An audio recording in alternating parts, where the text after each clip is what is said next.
All right. Hello, hello, YouTube world, YouTube community, those from Facebook who may be joining in. Welcome to another Sunday, and we kind of did a little switch up here. You will now see the title "Conversations with Deborah Walter." It was just conversations with Deborah, but now we're talking about conversations with Deborah Walter. As I mentioned last show, we have a new lineup here. We're still on the Ladies Podcast Show. Catch Deborah every Sunday, myself every Sunday at 7 p.m. Eastern, and Felisa every Tuesday at 6 p.m. Central. Thank you guys for joining the show. We will be talking about interracial dating, interracial relationships on tonight. This is a subject that came, that was brought to my attention, had someone that, shared their views about it. I've never really thought much about it because if you've ever come onto one of my shows, I always talk about what? Love. Love is the key. Love who you want to love. And I think the world would be a better place. But hey, there are people out there with different views about dating in general, but more so, there are different views out there when it comes to interracial dating. And so tonight we're going to dig into that topic, into that conversation, and we have a guest that I will be bringing on, who will be bringing you firsthand experience conversation when we're talking about interracial dating. And so also, before we bring her on, if you could just click on the barcode here, the Ladies Podcast Show. If you click on that, it's going to take you right to our YouTube channel. And if you have not already, please be sure to like, share, and subscribe. Like, share, subscribe to the Ladies Podcast Show. All right. Without further delay, I'm going to go ahead on and bring our guests, and we're going to do the introduction. All right. Hi there, Leah. How are Hello, you? hello, my friend. I am good. How are you? I'm doing well. Thank you for joining us tonight on the Ladies Podcast Show, Thank you for Conversations having with Deborah me. Walter.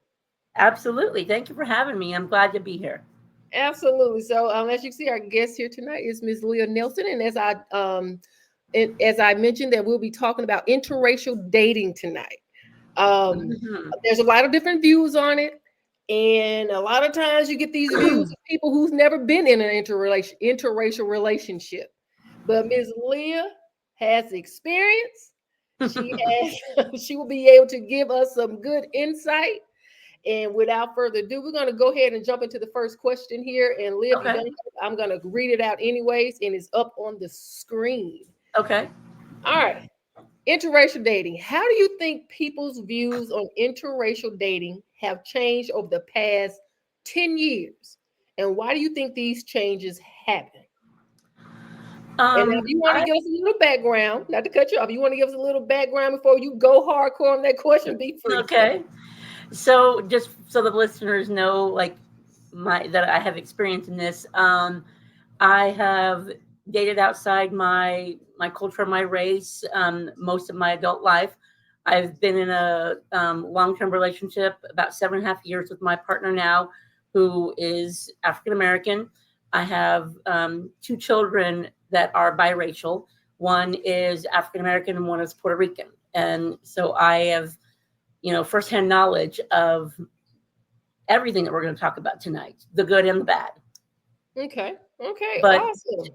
so to answer the question, I have noticed a change, and it's been kind of it's slow, and it's been building, and I've actually appreciated it because I've noticed that the older each generation is getting, the more I feel like they're realizing that they don't have to adhere to the stereotypes and the generalizations that their grandparents put on them and great grandparents put on them. Mhm. The younger generation, I think they just date whoever they want to date.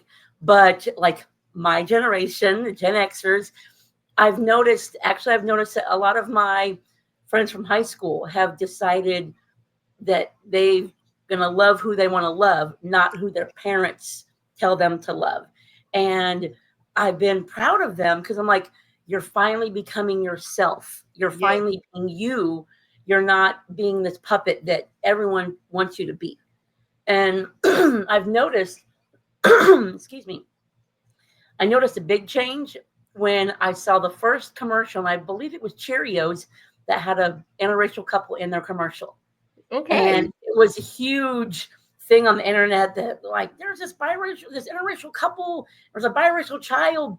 But then I asked my son, my youngest son, how he felt about it. And he's like, well, it's nice to see me being represented on there. I'm like, that's the point, because you have people that are from one culture or race or from another, and then you have these people that are in the middle that sometimes feel like they don't belong to either one, that they're not enough of one or they're not enough of the other. So now that they're being represented, I see so many more movies, TV shows, commercials, Yes.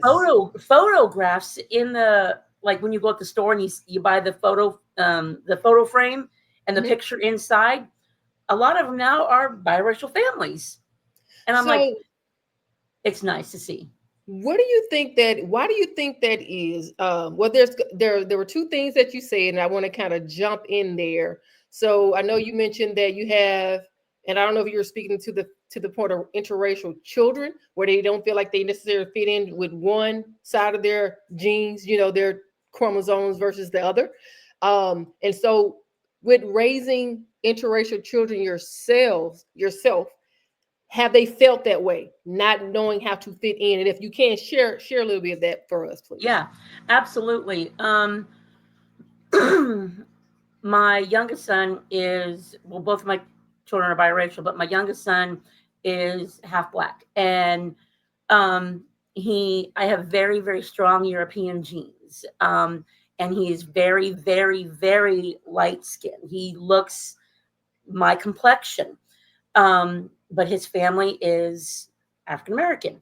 And so he grew up with people questioning him, like, oh, why are you saying that you're black when look at you, you look white, your mom is white, your dad's not black. And so he would literally ask me, Mommy, can I take a picture of my dad to school so I can show my classmates that I'm not lying? And they would tell him that he's like, in elementary school, it changed when he was in high school, but elementary school, the black kids would tell him that he couldn't hang out with them because he didn't look black. The white kids said, oh, you can't hang out with us because you say that you're black. So, and so he Wow. just like, what do I do? I'm like, find your own group until people accept you and realize that you're just you, find your own group. And so he realized that he's going to have to start sticking up for himself, and he's got to make his way, and he's got to have a voice and say, I am here, I am biracial, I'm not going anywhere, this is who I am. If you don't like it, you don't have to be my friend. But Right. he is proud that he is a young black man. He is proud that he is also white. That's He is beautiful. proud of both sides of him. He embraces it, and he has no problem speaking up to anybody. But it was hard because he didn't feel like he really fit in. And same thing with my oldest son. Um, he experienced some kids that were being a little bit mean to him, saying, "Oh, well, my mom and dad said that we can't play with white kids because white kids are dirty." And he's Oh, like, "Well, I'm not white; I'm Puerto Rican." And they're okay. like, "Oh, well, I guess you can play with us then." But it's like he told me about it, and he was kind of irritated that he had to even say that, because he's like, "I just want to play on the swing set with them. I just want to like play. Right. I don't want to Right. be this one thing or another." So it's tough. But now that there are so many people who are biracial that are in Hollywood and in sports and in films and music and in science and Hmm. doctors and lawyers. Our kids can grow up with those people being role models and being That's like, beautiful. okay, I'm represented, because it's Yes. not it's not one or another. Right. And that's beautiful. That's Yeah. beautiful to and they've always been here, guys and gals. Hmm. Biracial children have always been here. The idea of interracial relationships is nothing new. No. Is been around for a very long time. And with that being said, you also mentioned that you're now starting to see, the biracial individuals, biracial people being represented. You're seeing them on poster boards. You're seeing them in the Mhm. movie store. You're seeing them everywhere. And I have noticed that too. Now, the conspiracy side of Deborah Walter, I can dive into some conspiracy. So just follow me a little bit. A part of me feel like I said, they've always existed. You know, so why now? Are they being? Is an agenda to push that out there more? For whatever reason, or because, as you were saying, you still have children that are being told because of a certain color of a child's skin they shouldn't play with them or be friends with them. So it's hard for Mhm. me to believe that there's not a hidden agenda to why the world, I'm going to say the world, is now pushing interracial dating. Do you agree or disagree? You share your thoughts I with me. I agree, and this is my conspiracy theory mind playing the devil's advocate. Also, I feel like, and I've talked to people about this. I was like, who like for that Cheerios commercial? Like that's what makes me think of it. The first one I saw, I'm like, who put that commercial out there? And then I thought I was talking to somebody. I said, I bet you anything that whatever executive of that production company either realized that, hey, you know what? I now have this grandchild who's biracial and I love them so much. And maybe I don't have to be this awful bigoted person secretly because I can't show it to the world, but I can't be this secret bigot because look at this child. They're amazing and they're Yes. part of me. And so my hope, my hope is that somebody, a light switched on in some executive older person's head that thought, we're going to change this, and I'm going to start with, and I'm going to make waves. And it caused a lot of drama. I remember when it first came out and people wanted to boycott Cheerios because of it. And I'm like, do you think that biracial people existed only because that commercial came out? They've Absolutely. always been here. Everybody's Absolutely. always been here. That is So true. yeah, I'm hoping that it was that. I have a feeling it's either that or somebody was like, let's see how far we can push the envelope. Let's see Mm, what kind of reaction we can get out of people. Or they were thinking, you know what, Cheerios is Cheerios. Our sales are what our sales are. Let's stir the pot and see yeah. if we can like make a splash and we can really like shake things up. And they did, and for the better, because so many people followed suit thinking, okay, we don't have to hide anymore. We can actually promote this. We can promote the people that we love. That's what I'm hoping. Yes. Yes. And then, you know what? It's something that you said, and I think is beautiful. I think it's really a profound statement when you're saying the millennials. You may have used the word millennials, but kids, growing kids your children's age, or Mhm. our daughter's age. Yeah.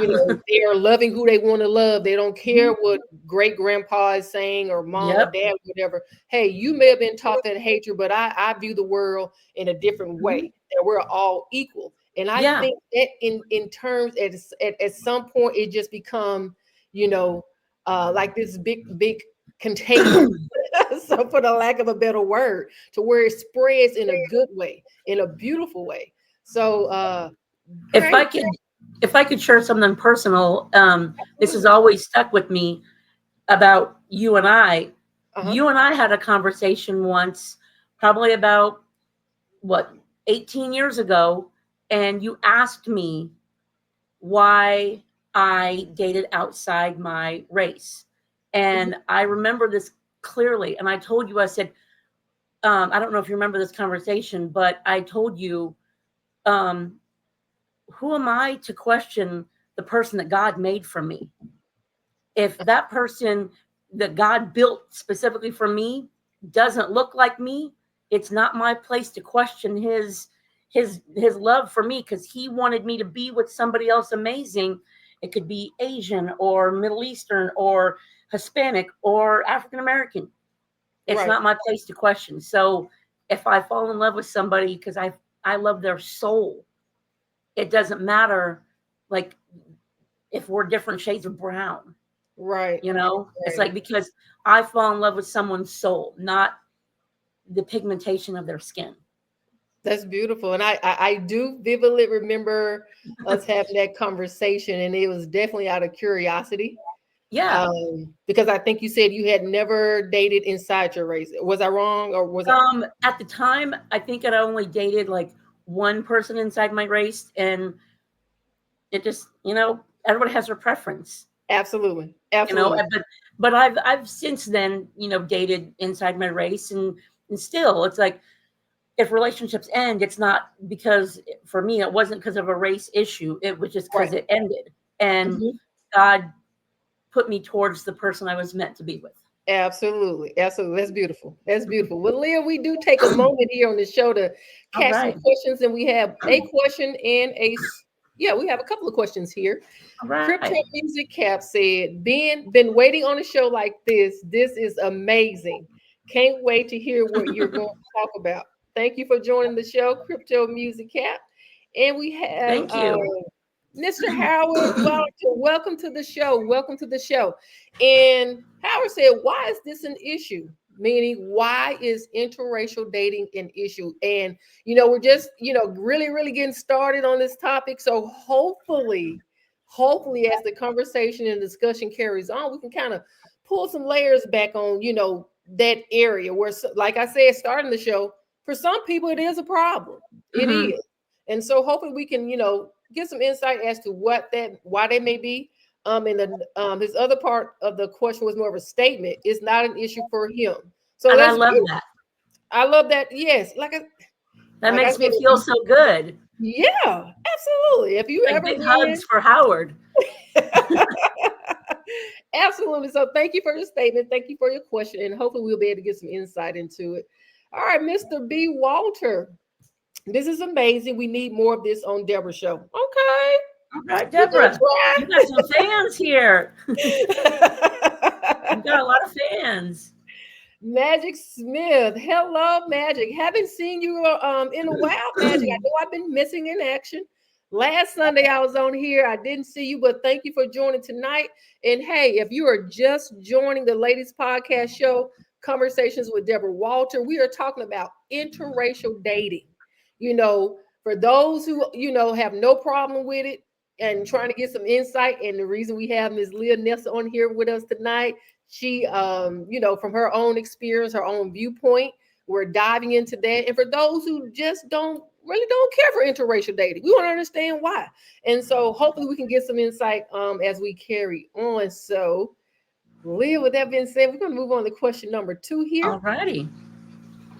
Can you tell us about any personal experiences or challenges you have faced in an interracial relationship, and how did you deal with them? Yes, I can. All right, take your time. A couple of things jump out at me. Um, One of them is when my youngest son's dad and I were together. Um, Him, myself, my youngest son, and his older brother, my older son, we were all out at a restaurant, and um, we were in a city that he lived in. We moved to that city, and I don't want to say anything negative about a city, so I'm not going to talk about which city it was, but Mhm. because people are wonderful everywhere. But we were in the city. We went out to dinner or lunch or something, and the young lady who served us was this beautiful, young lady, this African American girl. She looked at him, looked at the baby, looked at me, and told him, my son's dad, you need to get this white lady out of here. And I was like, what? What did I do? And she's like, you don't need to be in here with him. You can go sit at a table by yourself, but you can't be with him. And I was Wow. like, really? And I was shocked because he really didn't say anything about it, because he's like, just let it go, let it go. I'm like, okay, I didn't want to really react and cause a scene in front of my children. Yeah. Um, and so I let it go, but then later on I talked to him about it, and I'm like, is this what it's going to be like for us here? And he's like, unfortunately, you're gonna experience that. And I'm like, I hate that. I hate that. And it it didn't make me hate it for me. I hated it for my children, but I hated it for her because I immediately felt bad for this young lady because I was seeing for a tiny little second out of her entire life of living in her skin, I saw for a tiny second of the hatred that she had to probably go through.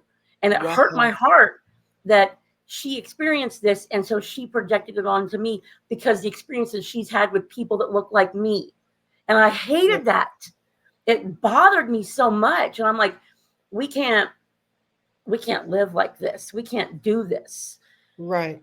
So I tried my best to like be as open and as friendly as possible. And I decided then, like, it was that moment actually that switched something in my brain to not judge, but to be curious.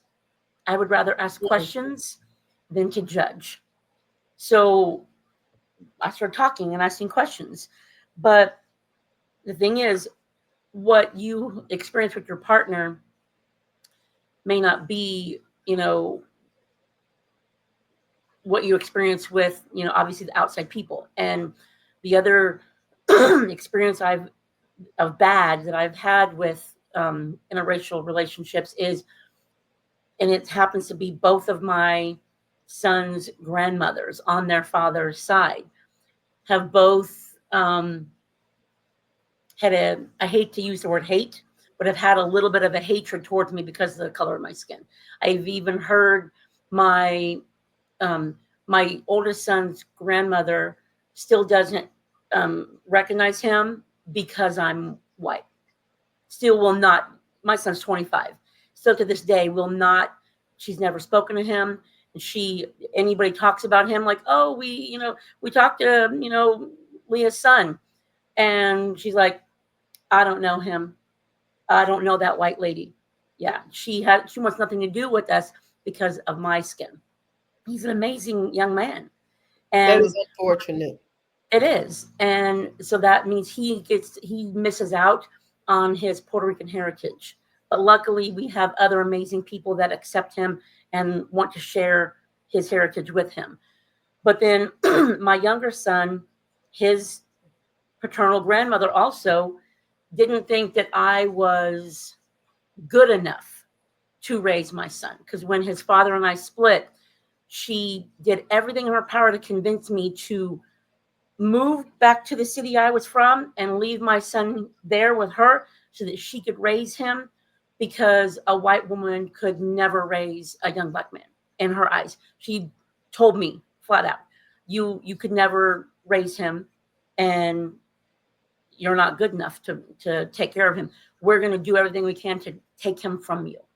And that killed me because they didn't do it out of love for my son. They didn't do it because, oh, we don't want him to leave. We're going to miss him. When can we see him next? It wasn't about that at all. It was about what can we do to get him away from her. And that hurt me for my child. I mean, I have thick skin. I can take a lot, but these kids don't deserve that. That is so true.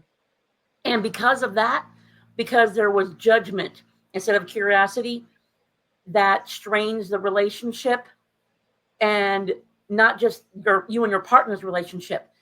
Because of those things, I guess it's either both partners or one partner ends up feeling like, okay, well, you know what? I don't need that negativity in my child's life, and I don't want to fight with that person. So we have to go no contact. And that's not fair, because the only person who gets hurt in this, it's not me. Right. It's them. It's the kids who get hurt in this. Because like I said, I get over stuff. I have a thick skin. I can take a lot, but it's not fair. I mean, I will never, ever know what it's like to be a minority. And I accept that and I understand that. And my tiny little experiences do not make me understand. It makes me empathize, but I will Right. never understand because Mhm. this is the way God made me. But I always want to ask questions because I always want to know more. I always want to learn as much as I can so that I can be a better partner, a better friend, a better sister-in-law, a better mother, so Yes. that I can help guide them through this awful life sometimes, but I can also be a safe space for my partner as well. That's beautifully said, Leah. And you were talking. You mentioned, the challenges. More so being with the children, not being accepted in some cases by either side, Mhm, and hearing you saw what reverse racism does, mhm. and to hear you say instead of you getting upset with the young lady in the restaurant, you empathize with her because at that moment you felt for a very short moment the racism that people of color have experienced for hundreds of years. Mhm. Hundreds of years. And just imagine what a better place this world would be if someone thought like you thought, viewed the world like you thought, like you view it. To I empathize. Maybe that's why we're supposed to be having this conversation. Maybe so. And I'm here Maybe for it. so, I because am here for it. It is time. yeah, It is it time. is time. Because if everybody says, "Oh, if the world was kinder, if the world was more loving," no, if the world would just ask questions and you know be curious, not judgmental, and there's nothing wrong with wanting to know more about your neighbor or somebody that's different than you, Mhm. because then it makes you a better version of yourself. Every time I get to learn more about someone else's culture or their behaviors or their style or their background, it makes me a better version of myself, because then I Absolutely. can carry that positivity to the next interaction. Absolutely. Absolutely. And they say, what is that saying? We fear what we don't understand. And Hmm. and I do believe, that's the case the majority of the time. So why not take the time to understand, Yeah, why a black absolutely. person hair coils while yours may be straight. Yeah. Lee shared a beautiful story, and I don't mind you sharing it Oh, again. you want me to say it? Go ahead. Okay. So, for all the listeners, obviously, Miss Deborah and I have known each other for quite a while. And I remember being at her house one time. This has probably been about, what, 18 years ago, maybe 19 years ago. And she was, her hair was beautiful and straight and silky, and she just got it done. And she was wrapping her hair, and then she, like, combing it around, and then she wrapped her hair before she went to bed. And I asked her why she did that, and she explained to me about, like, keeping it the way it was and breakage and everything. She explained to me everything, and from then on, I was like, huh, so I could do that to my hair. And so the day that I wash my hair after it's all nice and straight, when I go to bed at night, I comb my hair in a circular motion and I wrap it in a silk scarf. So when I wake up in the morning, my hair is soft and it's not tangled and it's not crinkled. And I learned that because I asked questions and I didn't judge. Why is she doing that? That's weird. Why is she Mm, putting that thing on her head? Why is she combing her hair in a cyclone? No, I asked questions. I was curious. And because of it, it has protected my hair for all these years and it's made it stronger and better. awesome. I thought it was beautiful to share. Yeah. Because it so goes in line with your statement. And I love that when you say, don't judge, be curious, ask Hmm. questions, Hmm. what you don't understand, seek to understand. And you may just be surprised. It's even when you and I, not to go too much off topic, but even in meeting new people, that don't look like you, and you'll be so surprised to see how much we have in common, how much we all have in common. All right. Absolutely. Absolutely. Absolutely. Absolutely. All right, taking another pause here as All we right. move throughout the show, just to say welcome to those who have just joined the ladies podcast show, Conversations with Deborah Walter. We have our guest on, Leah Nelson, here tonight, and we're talking about interracial dating, the good, the bad, the pros, the cons, and hoping that we can answer some of the questions that you guys may have. Put Miss Rita up saying happy Sunday to you too, you as Happy well, Miss Sunday. Rita. All right. We do have, before I go to question number 3, when creating this topic for tonight, Mr. Howard Wallington, we were having a conversation just to share. And I didn't do any research on this. I don't know if it was a NBA player, NFL player, but some a African American male sports person, Athlete. athlete. I don't do sports, so I know. help me out. So he is in an interracial relationship with a Caucasian female, and so she was there, I guess, when they call out, what team they're going to be on and all that Oh stuff. yeah, yeah, yeah.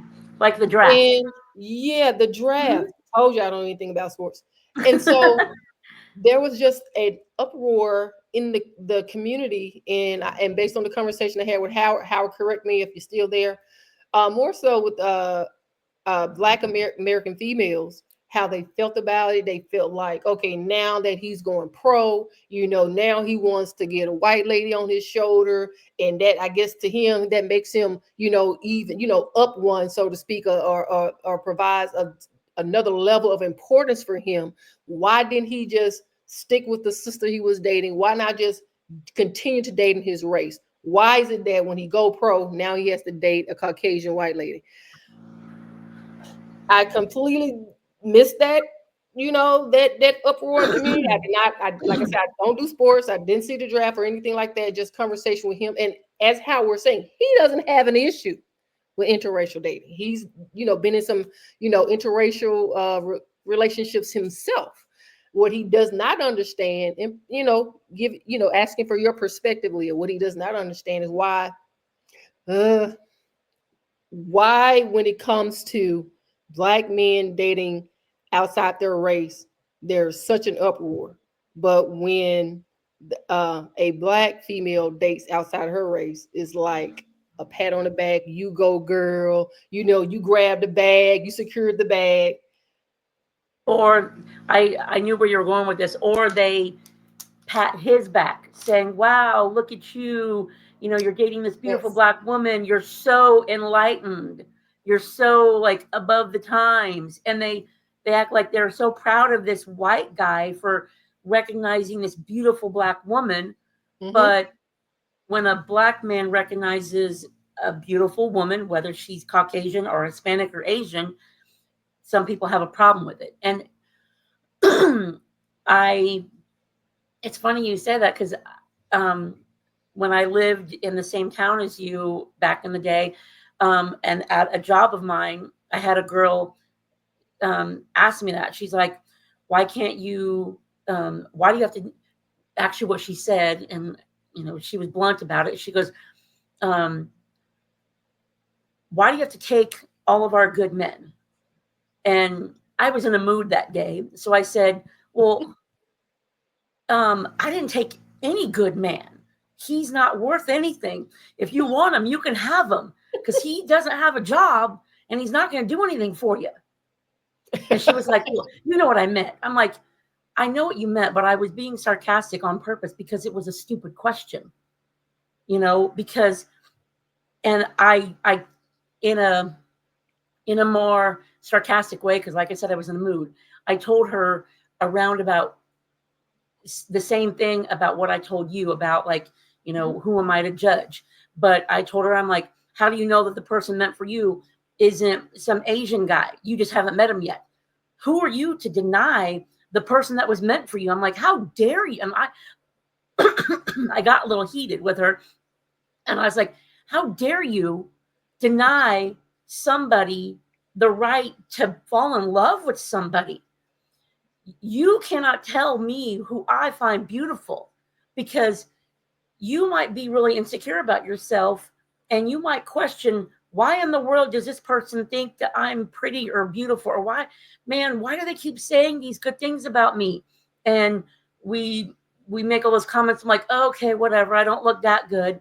And so we're putting ourselves down. So how dare you tell somebody they can't find beauty in another human being, no matter what color they are, just because you want them. You think it's not fair because you haven't found that right person.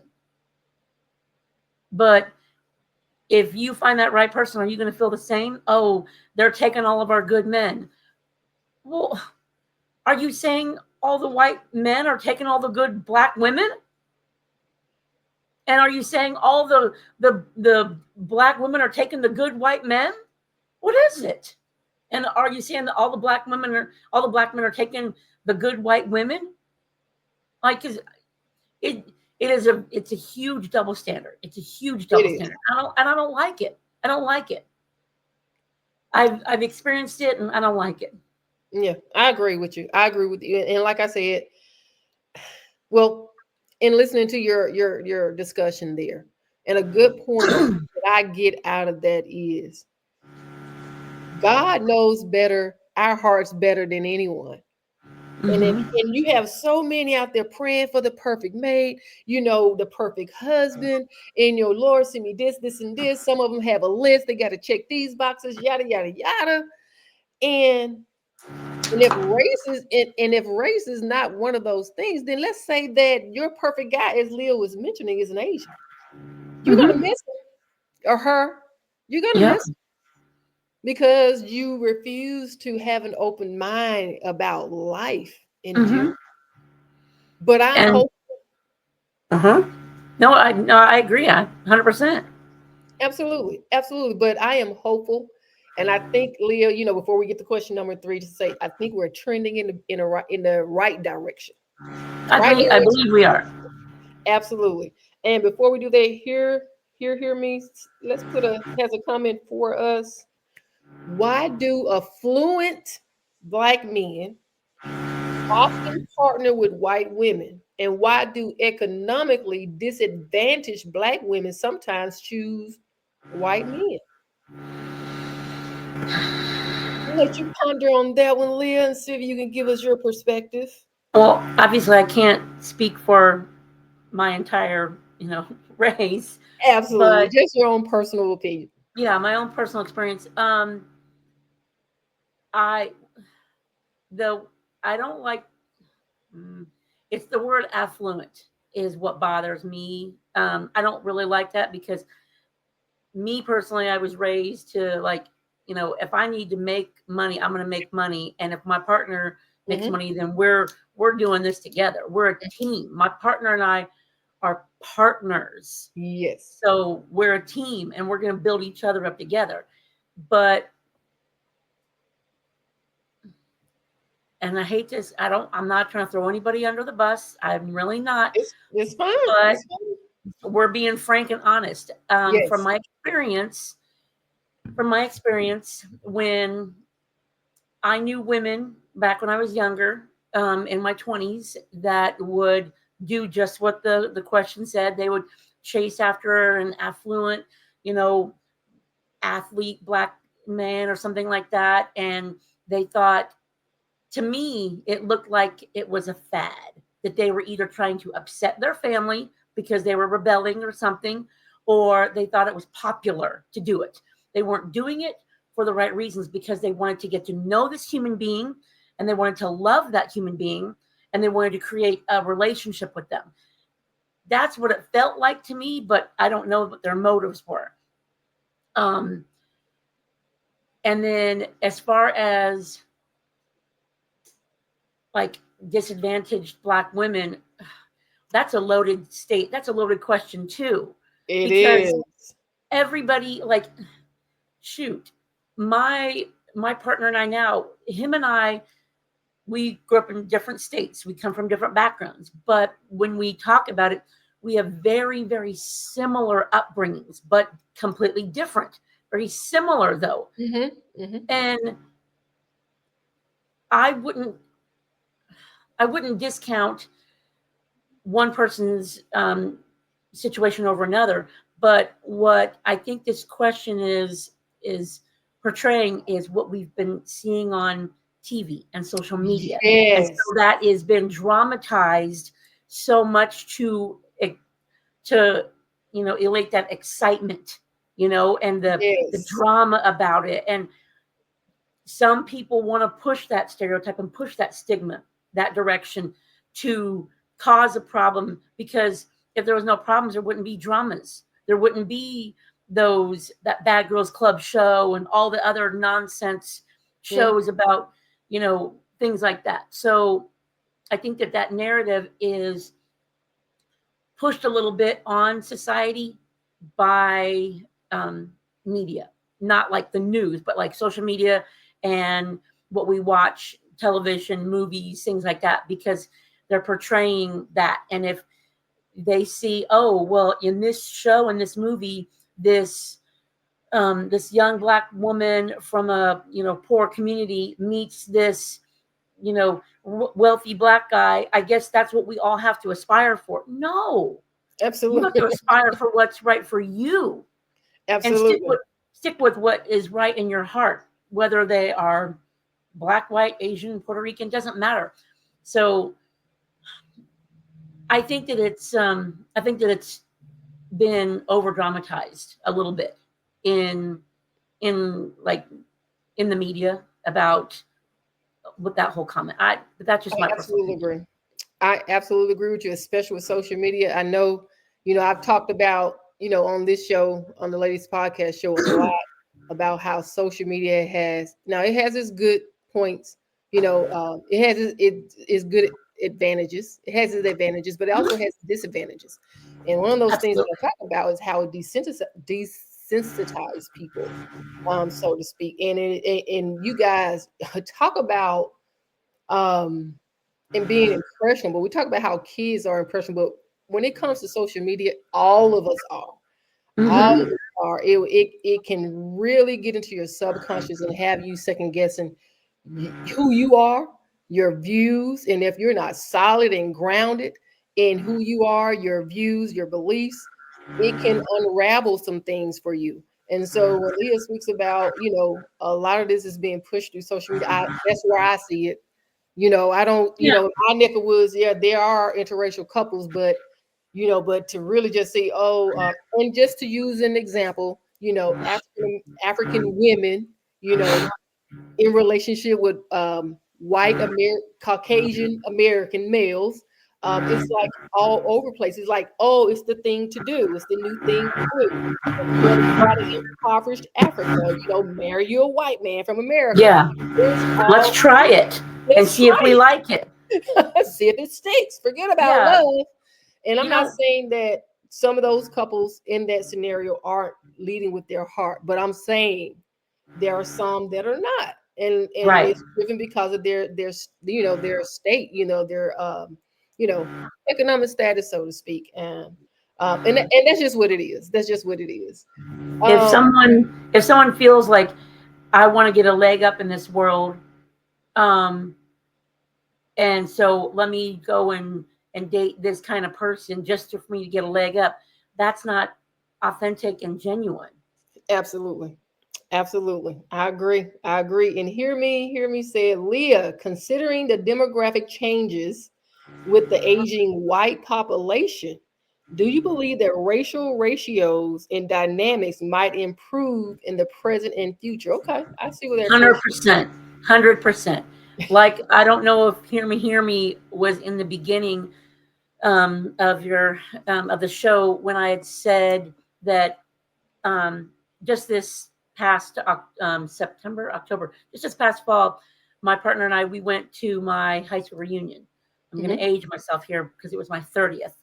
Um, and I was so happy to see that women that I grew up with were dating who they wanted to date. And some of them were dating outside their race. And some of them came up to me and they're like, this was the best decision I've ever made because I've never been happier. This is the love of my life. This is my soulmate.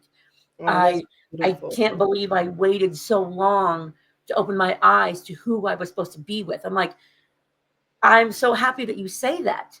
And they're like, I said, well, what? And I asked one of my friends, I said, what changed? And she's like, well, I didn't really care what my grandparents thought anymore. And I really didn't matter what my parents thought because I'm going to love who I want to love. So I agree 100% that as the boomers, the baby boomers, and even silent generation are aging and unfortunately passing away, that's kind of taking a load off of people in society, that they don't have to wear that armor anymore, that they don't have to wear that mask of this Hmm. is who I'm supposed to be because my father said I cannot do this, but I secretly love this boy so much. Mm. So they're Hmm. finally realizing that I get to be me. And we are in a society, even though people talk about like, oh, people are overly sensitive, we're in a society that we are more in tune with our own mental health and our own emotions and our own self. And people, even my age, are recognizing who we are finally. And we're being okay with that and we're comfortable That's with that. beautiful. And we're choosing to love who we want to love instead of who someone else wants us to love. So Oh, I that's 100% beautiful. agree with that. I agree with that too, 100%. And to hear you say, which is, it makes me feel, it makes me excited. I'll say Yeah. that it makes me excited to hear you say that people, even in our own age category, are finding themselves. Self-realization, something that Mhm. I talk a lot about on the show, sitting with yourself, understanding who you are, understanding your likes, your dislikes, and also understanding that there is good and bad exist in Mhm. all of us. So if we make a conscious decision every day to try to operate more in the good versus the bad, Yeah, then the world will be in a much better place. And in doing, absolutely.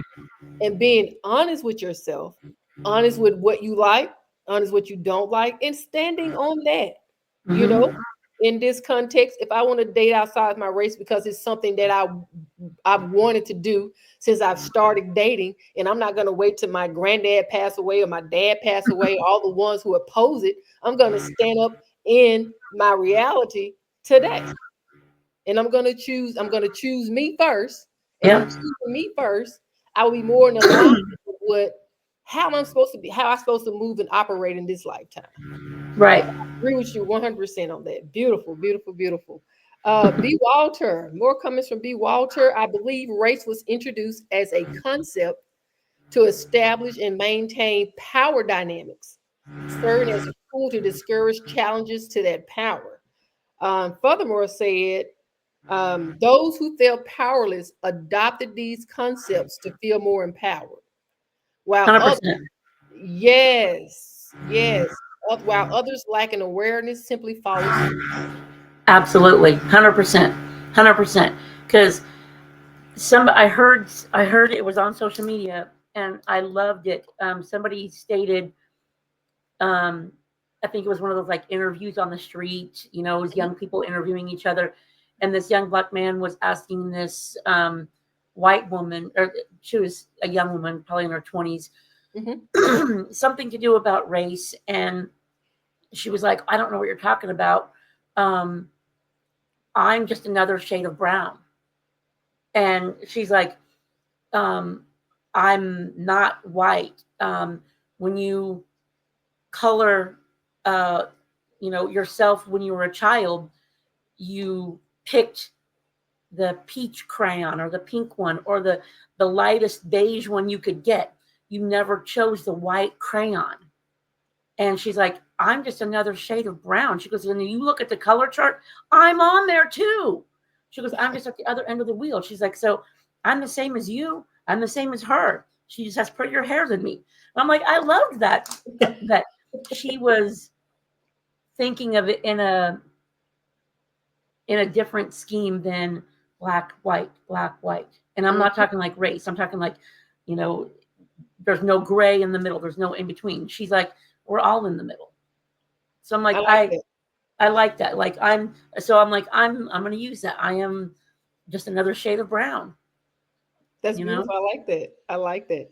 All right, we're going to get to question number 3 here. And hey, Leah, if it's something that you feel like we've already talked about, that's fine. We'll just put a nice bow on it.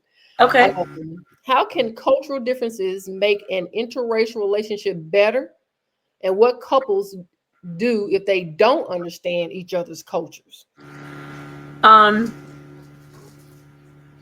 I can explain more, but the best way I can answer that question is to the Uh-huh. beginning of it and to the end of it.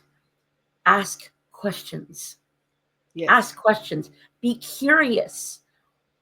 Have a desire to want to know your partner, because your partner wants to be desired, and not just physically. They want to be known. They want to be understood. They want to feel safe. Mm-hmm. And if you, and this is on both sides, if you are open enough to want to ask your partner questions and want to know about their family and their history and their culture and what weird things that you do, and and how they affect you and how you keep those traditions on, if you don't ask those questions, then you're going to have a fracture in your relationship. You want to stay close. You want to keep that spark. That spark isn't just with intimacy and physical touch. It's intimacy in here, and the desire to want to ask questions and be curious with your partner and know. You got to spread your questions out so that you have a lifetime of asking these questions. But the more curious you are, the more your partner is going to be like, man, they really want to know me. They really want to know my family. They want to know about my history.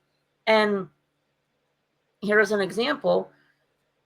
I ask my partner questions all the time. I ask him, like, hey, what did you and your family do when you were growing up for, this holiday? And did you ever do this and that? And just different things. And what was your favorite memory? What's the best thing you can say about, like, your grandfather and things like that? But then when it comes to our our real history of, like, who we are, where our ancestors came from, my dad had bought me an ancestry DNA kit.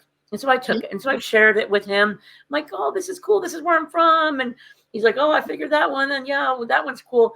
And then we talked about it. And instead of him being quiet, we talked, and I asked him questions, and he was curious and I was curious. And so he asked me the question, man, it kind of sucks sometimes that white people can trace their heritage back so long, but we can't. I said, you know what? You're absolutely right. So not this year, but last year for Christmas, I bought him an Ancestry DNA kit because I wanted him to know who he is and where he came from. And I'm like, I was so happy to do that for him because he got excited and he did the swab and he turned it in. And I'm like, okay, where is it? Where are you from? And he's like, wow. And so he got to be excited because then he got more curious about himself. And so then he talked to his mom and he was talking to his sister. He's like, oh, it says we're this percent of this and we're this percent of that. And I'm like, Oh, wow. because we were both curious, I was able to help him do that. And then he got to be more curious. You just have to be open and be Right. curious and not judge. That's how Right. you manage that relationship. Okay. The cultural differences. Be curious. Be curious. Not And judgmental. and that can kind of, I can see how that could help navigate Mhm. um I don't know, the treacherous plane of interracial dating. Like we talk about, not being accepted Mhm. in some cases, by either side, and just, and I see how that could be if you don't allow the negativity on either side to run you away from the relationship, don't cause you to fold, but to Mhm. stand strong because hey, this is the person that you want to be with, and you show them that, and not just saying, hey, I'm going to show up every Christmas on his arm, but really be present in the relationship, Mhm. be present in his family. Just hey, Grandma T, such and such was telling me about when you were, a little girl growing up in the South. I am Mhm. curious. I would like to know more about that, and that'll kind of, tear down the walls a little bit. Absolutely. I it made me think of something. I was talking to his mother at Christmas, and we were talking about all kinds of stuff, and the topic of weddings came up. And I told her, I said, you know what I would do? I said, because we're a interracial couple. I said, you know what I would do? I would want to play a game if we ever went down that path. I'd want to play a game where every single person that came into the reception had a like almost kind of like a bingo card, Mhm. and on there it would be like, okay, go find Aunt Judy and ask her, because she knows sign language and she's an interpreter. Go ask her to learn a new sign, and then so I would have every single person like basically be a game out of it. So I would want his side to go ask my family questions, and I want my side to go ask his family questions, and I would purposely mix up all the tables so that everybody is sitting with everybody, three Uh-huh. and three. Nobody sits with who they want to unless you're a couple. You're going to sit with whoever we tell you to, and you're going to learn something about. It's an icebreaker, but Yes. it's going to be fun. And I'm like, go go find Uncle John and ask him about this, or Uh-huh. go find Deborah. Her name is Deborah. I'm like, go find Deborah and ask her about this. And I know it would take me a long time to figure out a fun question to ask them that would be an open-ended conversation, but it would make people curious, and it would Yes. make people. I think it. I'm envisioning a party of just laughter and Oh. talking and Mhm. smiles. And even people who are a little older that might have to sit in their seat, people can come to them like, I'm over here. Come find me. I'm on the bingo card, And I don't know if there'll be a prize at the end, but it would just be, I think it'd be a fun night that would seriously bring families together, not just because of a unity of two people. It bring them together because they realize, oh, we're like-minded. We just look Mhm. different. Hey, Mhm. we have the same job. We just look different. Yep. They will find that they have more in common than not. And I think that'll Yeah, be a fun game. That would be a that would fun be a game. fun game. That would be an awesome icebreaker for at a Yeah, reception. it would be. Yes. All right. Crypto music cap. Deborah, how do you feel about interview question for the interview? Okay. Deborah, how do we feel about the idea of dating someone from a different racial background should you choose to do so? Um, if I was available, which I'm not, I am open to it. Hey, I promote love on this show. Always lead with your heart. They have that saying, see no color. I'm gonna say do see color.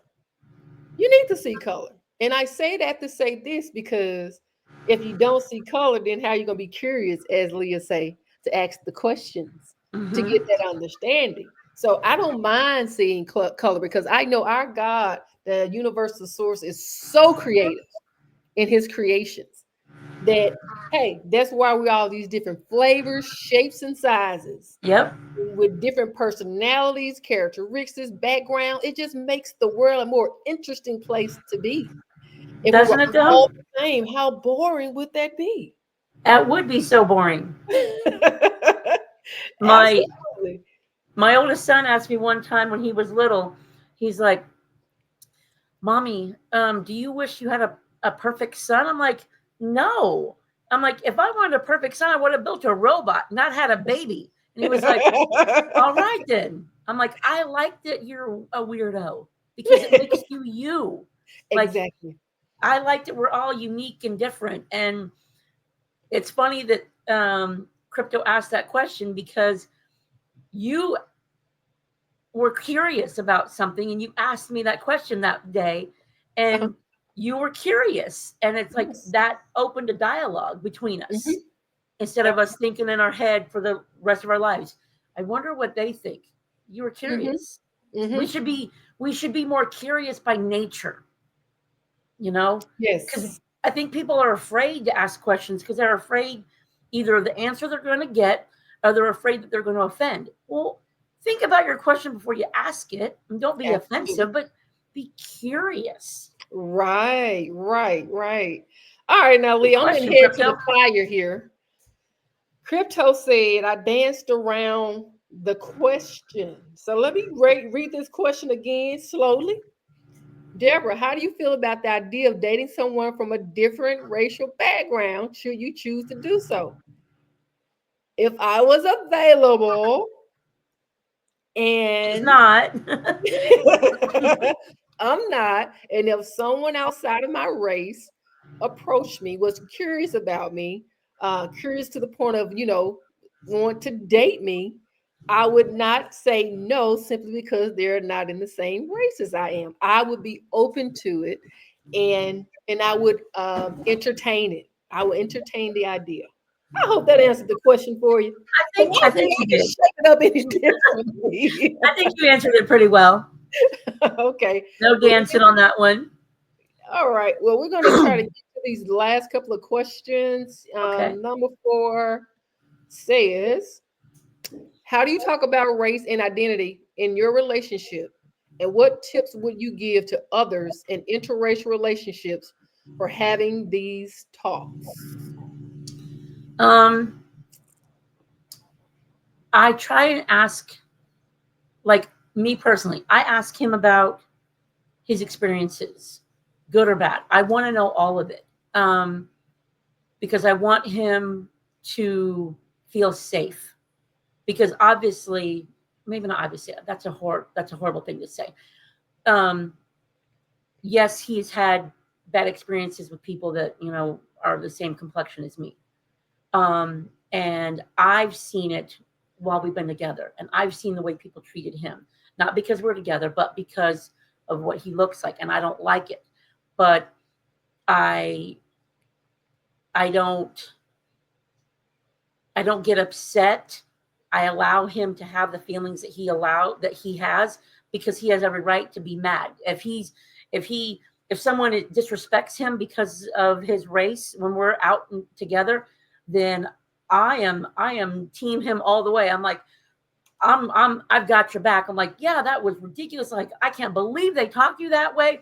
What is their problem? They don't Mhm. even know you. Who do they think you are? And like, you got to have their back, because you want them to have your back. Because Right. if somebody disrespects you, from a different race, you don't want them to just say, well, she'll figure it out. No, you want them to be like, man, I'm mad for you. You got to be Right. mad with them, because you cannot diminish their feelings, because it's not your experience. That You is true. cannot deny their experience.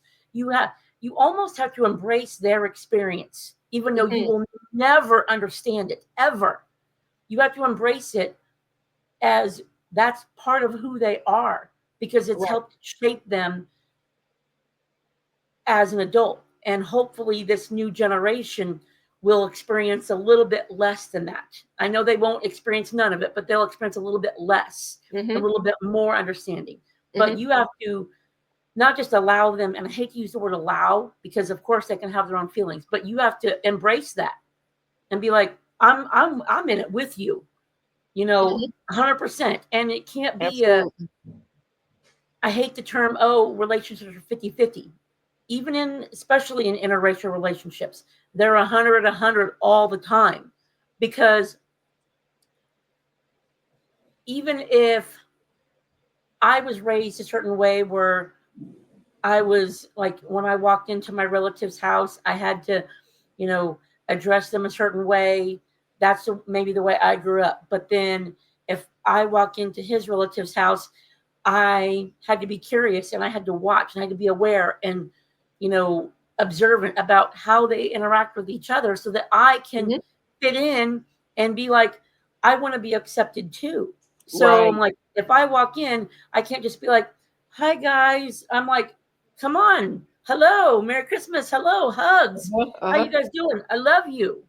It's like, you can't be scared to jump in, because Absolutely. if you're going to be in it, you got to be in it, You got to be in. and but not be disrespectful in it. Be curious, ask questions, make sure that you're doing the right thing. And I have not met anybody that I've asked a question to that's been like, well, you're not allowed to ask that question. You should just know. I want to know. That's why I'm asking the question. So anytime I've thought about my question, asked it in the right way, every time I've gotten a response, it's been nothing but respectful because I've come at somebody from a different culture in complete respect. That's beautiful. It always goes back to being curious. Yeah. And Ask the he's the question. same way with my family. Like, he's going to get to meet my dad for the first time this March, and I'm so excited. And Nice. they already love him, and my whole family loves him because what they've heard, and they've spoken to him on the phone and video chats, and because of the way he treats me, they know that he's amazing. And he's curious and he asks questions, and he's like, he even came up with the ideas. I was like, man, what am I going to do with my dad when he comes to visit? And he's like, I have an idea for you. So he is like giving me ideas and making plans for my kids and I and him to do something fun with my dad. He's like, let's take him here. Let's go here. I think he would like this. And that to That's me is awesome. exciting because he's participating. That is awesome. That's Yeah. beautiful. That's beautiful. All right, we got our one last final question here. And it says, how do family and community affect how people feel about interracial dating? And what can someone do if their family or friends don't approve? Um, well, that happened. My maternal grandfather did not approve at all, for both of my children's father. Um, had very, very, very unkind words, very unkind words. And instead of directing him towards them, and I can say this because he's my family, and it doesn't really, I don't really care. Um, he was too much of a coward to say it to them, so he said it to me. Mm, And I, I flat out told him, I'm like, um, you don't have to agree with this. You don't have to like it. You don't even have to talk to me anymore. Because if you don't like the fact that my children are biracial, then you don't like me because they're a part of me and these children are your blood. And if you're going to deny your blood, you deny me. And so if you want to be hateful and be like this awful person, then you're going to be alone for the rest of your life. And nobody's going to want to be around you. Because after this, and I actually told him this, my grandfather, I said, after this moment, I won't think of you anymore.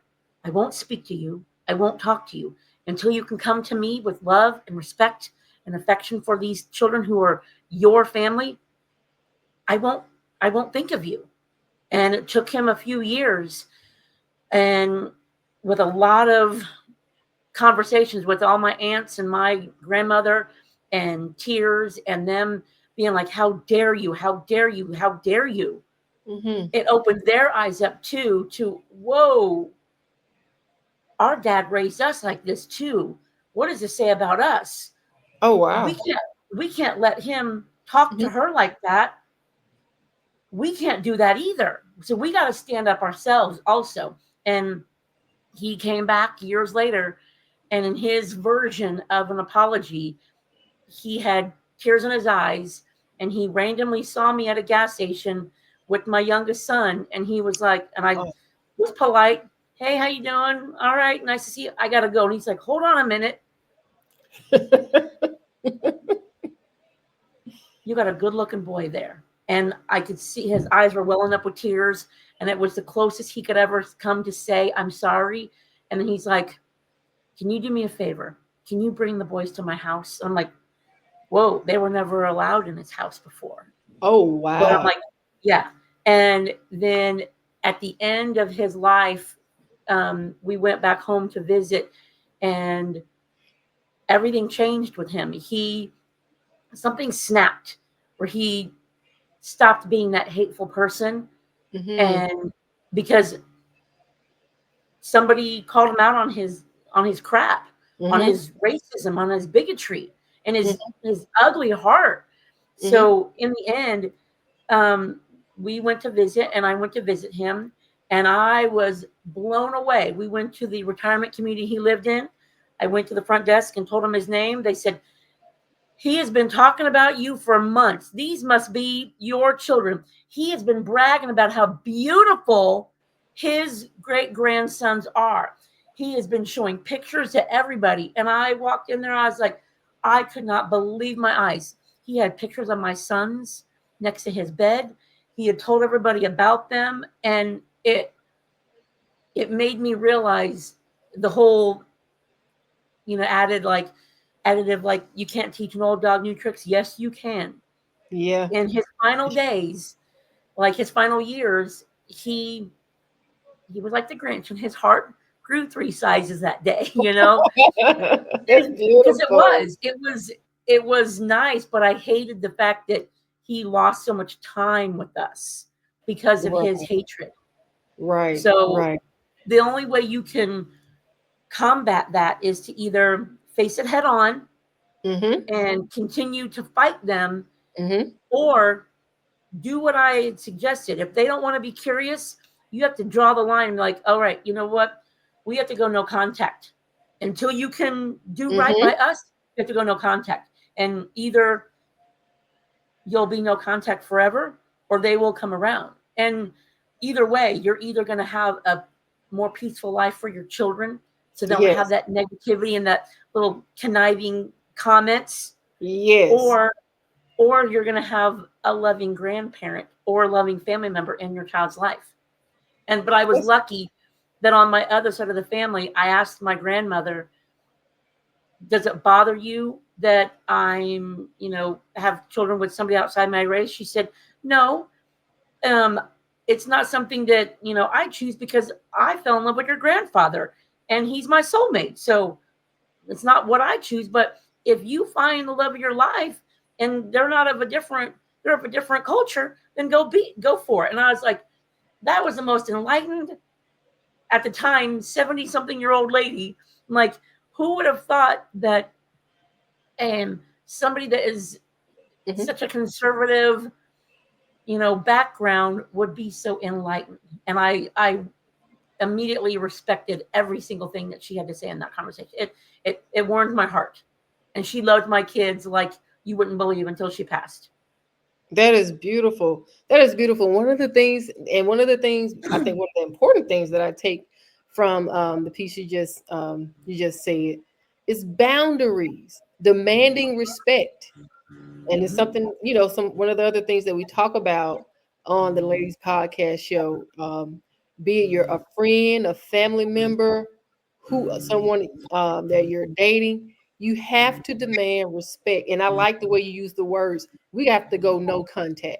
Mm-hmm. We have to Yeah. go no contact, because you're either gonna be in my life and respect me, or you can continue to be disrespectful, but it ain't gonna be with me.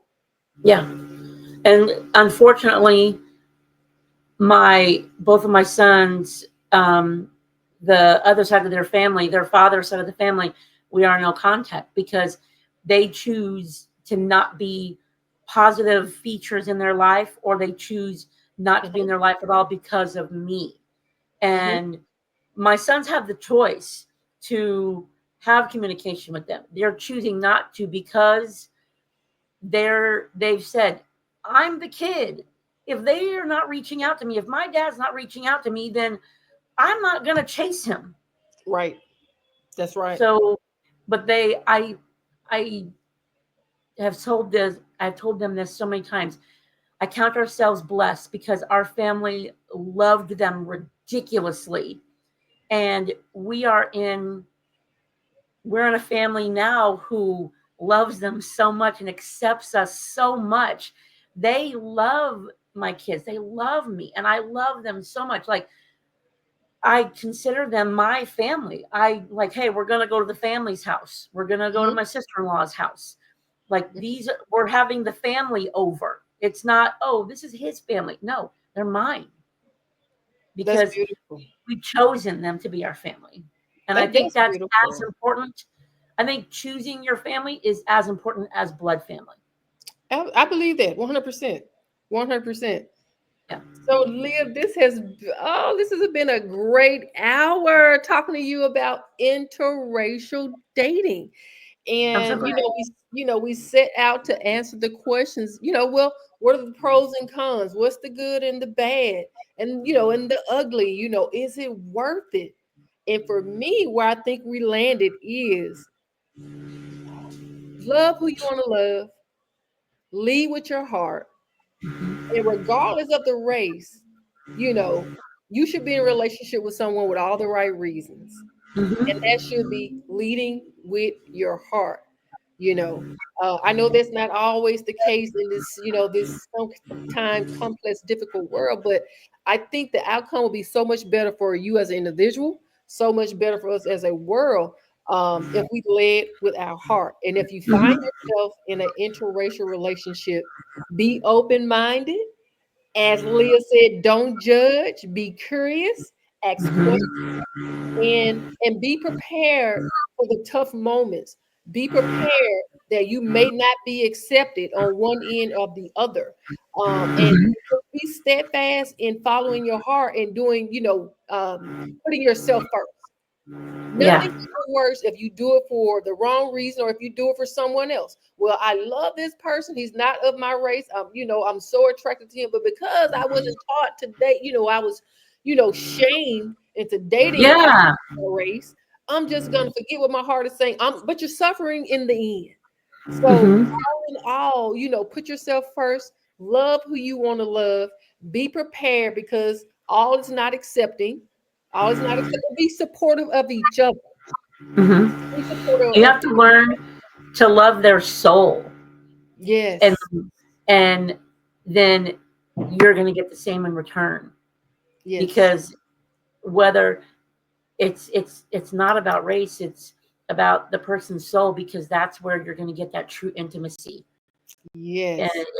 if you can just sit in quiet and just be with each other and not feel like you've got to constantly talk, and you're like, I just love this person's soul, Hmm. then the race doesn't matter. But like you said, and it's not just about you being curious. You got to be prepared for their family to ask you questions too. You got to Yeah. be prepared. You got to have the proper answers and respectful. Hmm. And because everybody's culture is different, you got to know who the head of the household is in everybody's family, and know this is the person that I have to show my total respect for. You can't just walk into someone's house and think that everyone's going to accept you. You got to give them a chance to warm up to you and also be curious of you too. So you have to be open to Hmm. your for them too. That's beautiful. That's beautiful. Well, thank you so much, Leah, for You're joining welcome. us. Thank You you have for having me. great experience, great insight into the subject. I know I have learned something tonight. I have. We had great comments coming from our community, YouTube community, more so. And I really enjoyed the show. So hopefully we can have you back Absolutely, anytime. sometime in the near Just future. just call me, text me anytime, and I'll be happy to jump in with you. All right, I appreciate it. You have a good night, and you guys Thanks, out you in too. YouTube world, have a good night. All right. Thanks. Bye, everybody. Bye bye.